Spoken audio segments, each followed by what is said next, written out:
Hello guys, welcome to day 3 of real estate series. તમારી property life time માટે તમારી પાસે છે કે બસ થોડાક જ વર્ષો માટે?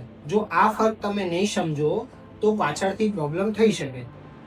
તો આજે આપણે સમજીશું ફ્રીહોલ્ડ અને લીઝહોલ્ડ પ્રોપર્ટી વિશે. તો ફ્રીહોલ્ડ એટલે જમીન પણ તમારી, બિલ્ડિંગ પણ તમારી અને કોઈ ટાઈમ લિમિટ નથી, એટલે ઓનર તમે જ છો. લીઝહોલ્ડ એટલે તમે પ્રોપર્ટીને યુઝ કરો પણ જમીનના અસલી માલિક તો કોઈ બીજા જ ઓનર છે. મોસ્ટલી 30, 60 અને 90 વર્ષની લીઝ મળતી હોય છે. એના પછી એને રિન્યુઅલ કરાવવું પડતું હોય. સિમ્પલ વસ્તુ યાદ રાખો, ફ્રી હોલ્ડની અંદર ઓનરશિપ પરમેનન્ટલી હોય છે, જ્યારે લીઝ હોલ્ડની અંદર ઓનરશિપ ટેમ્પરરી હોય છે. જો તમે પણ પ્રોપર્ટી લેવાના છો તો ખાલી રેટ ના પૂછો, ટાઇટલ પણ પૂછો, કારણ કે રેટમાં ભૂલ નથી થતી, ભૂલ થાય છે ઓનરશિપમાં, અને એમાં તમારા લાખો રૂપિયા ફસાઈ શકે છે. જો કન્ફ્યુઝ છો તો પહેલા સમજો અને પછી ડિસિઝન.